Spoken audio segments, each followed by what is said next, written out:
Welcome back to the show. Welcome to part two. Sorry about the technical difficulties and the early cutoff to our first session with Carl Fulli. But we got Carl Fulli back in the show. Yes, it is still Thursday night, the night before Frostbite drops tomorrow at 12:01. You'll be able to get Frostbite from Bleeding Edge from the man right here, Carl Fulli. So I believe, Carl, we kind of left off where we're talking about how we had to sell tickets to get on the gig. And you already got the Exodus out of the way, and now the promoter there at what was the name of the bar? Theater. Mountain View Theater. Mountain View Theater. Mountain View. Yeah. Mountain View was making those tickets for Slayer 18 rather than 15 for the Exodus, but that wasn't going to stop you, right? No, not at all. Yeah, I had the cash, so we went ahead and did that, and I got my money back very quickly. I mean, for crying out loud, it was Slayer. Hell yeah! And South of Heaven had just come out or was about to come out, so there was a lot of anticipation about Slayer, and they oversold that show. That show, I think the fire marshal came. Oh shit! Because that place was packed like sardines, and that was a good sized venue. It was an old movie theater. Cool. It was what it was. That the old theaters that had the stages on them. That's the kind of place it was. And then it had all the seats going upwards.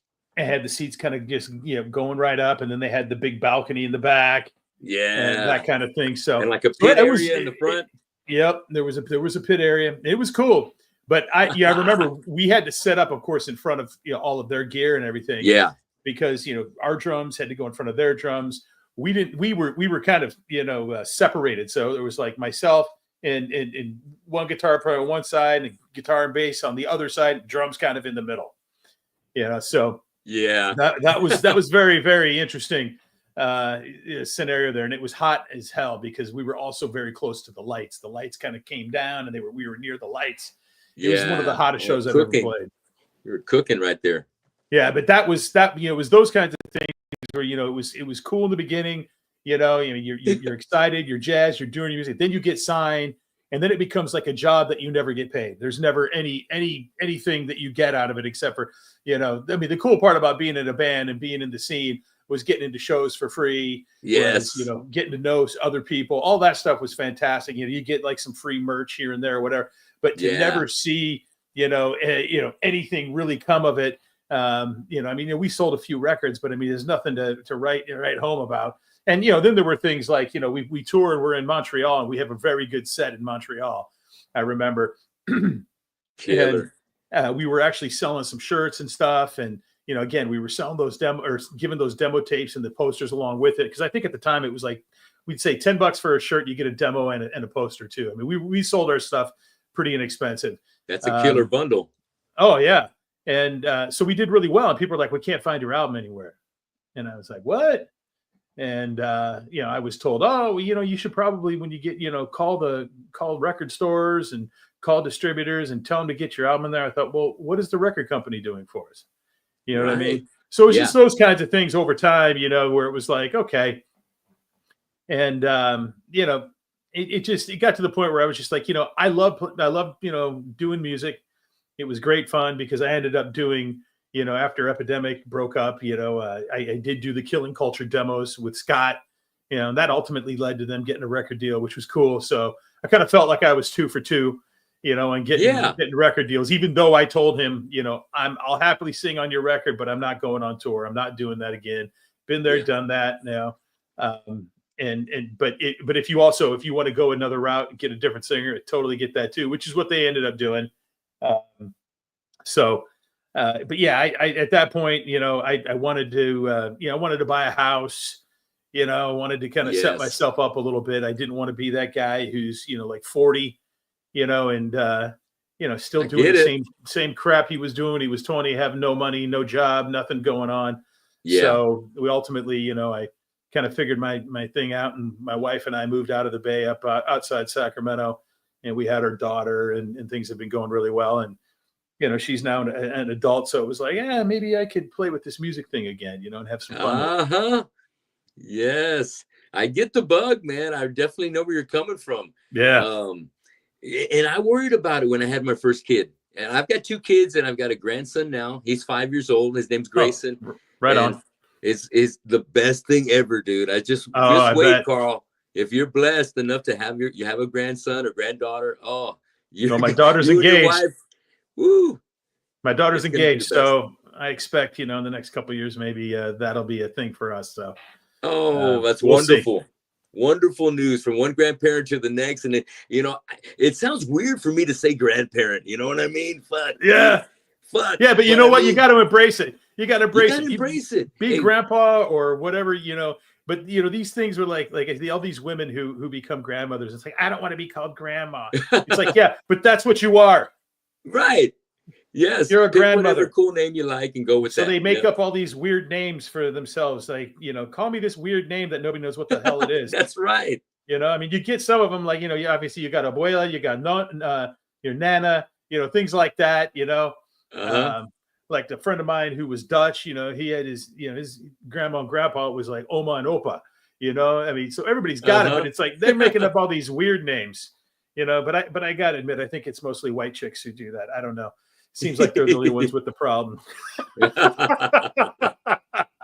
Oh man, I get it, dude. Yes, and it's a good thing. I'm a weekend warrior here in Corpus. Weekend, it's time to rock. I'll book a gig. I'm playing at least 3 to 4 times a month, but I try and do like at least have one weekend off, so that way I get some good family time in.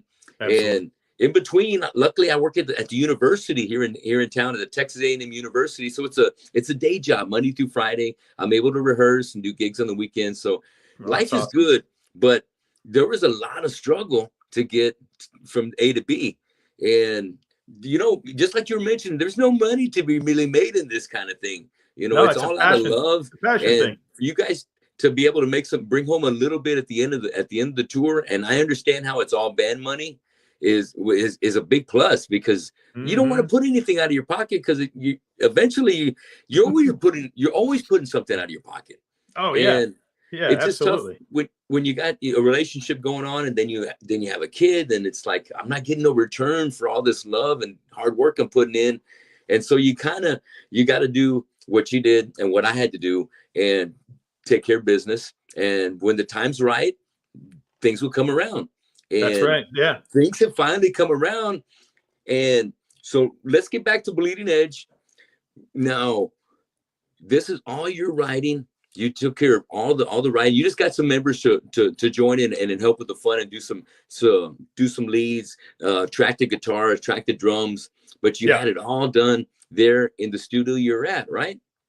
Well, I recorded all my vocals here in this room I'm sitting in, right on my PC. Scott recorded all of his guitars and bass at his house, and he also recorded the drums at his house as well. We got an electronic drum set, and because he knows Lennon from when they were both in MOD, he asked Lennon if he would be interested, and Lennon was up for it, and it was great because Lennon kicked ass on this. Oh yes. He's very he's great. He did some things on there that were very cool. Obviously differently because when I write stuff, I'll write on the keyboard via MIDI, right, for the guitars, right, and then I actually have Superior Drummer 3, and I'll write drum parts. Yes. And so he stayed true to the essence of what I wrote, but he did his own thing, which was great. And I think there was only like one thing I asked him to change back. One thing that I wanted different, but other than that, it was really cool. And then Scott, being the producer guy that he is, because he's always thinking that way, he had him do a couple things here and there that were his suggestions that ended up being really cool and added another dimension to the song. So Scott was very, very instrumental in bringing the other folks. I brought the tunes. He helped me out with bringing the folks together, and he did his producer thing. He helped me out with a little bit of arrangement. There were 2 songs in particular that he helped me out on those arrangements. Like where he's like, you may want to change this around or do this. And those were, the funny thing is I've got 2 fast songs and I've got 2 mid-pace songs out of the 4. And so it was the mid-pace songs that he helped me on the arrangement side and made some suggestions that I was like, yeah, that makes sense. But the fast songs, he pretty much left alone, aside from Frostbite, which will be released tomorrow. Frostbite, he didn't. The only thing he did was he said, "Can I add 2 more bars to this solo section?" And I was like, "Yeah, Oh, yeah." You killer. think if it's working? And so, and that was over. And the cool part about Frostbite is, we've got Kevy, does the opening solo from By Any Means Necessary.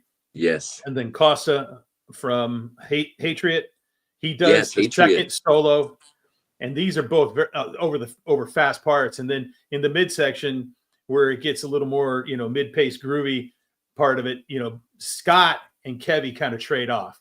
So it's very cool. I mean, it's a 6-minute song, which I guess is kind of long for a lot of people, but for me, that's just kind of average.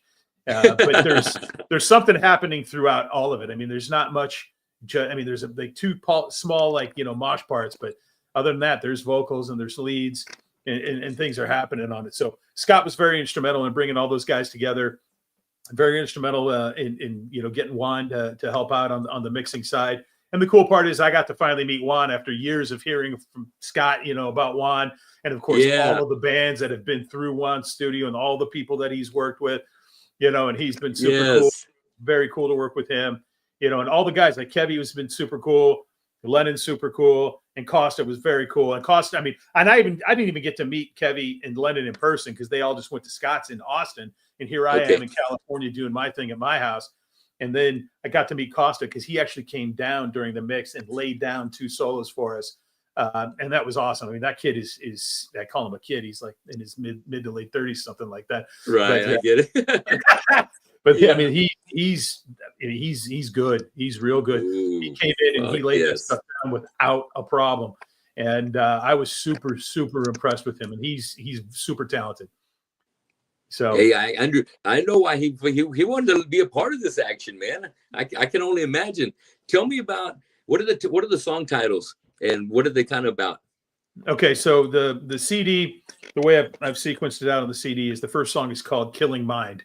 And it's basically about the mind of a serial killer, who it's kind of like did you ever watch the show Dexter? Yeah, it's kind of about that, cool, where like a guy's a serial killer, but he's trying to rein himself in, and Killing Mind is really just about a serial killer. That's what it kind of inspired it, but it's really about a serial killer and what goes through the mind of, like, I know this is wrong, but I can't help myself, and it's going to happen anyways. I'm going to kill him. And so that's really what it is. That's what that song is about. And that's a very fast song. It's got a nice, intro. It's got this keyboard intro that doesn't sound like a keyboard that I wrote and actually recorded here myself. And then Juan turned it into something very cool. Hopefully I didn't lose you again. It looks like I lost you again.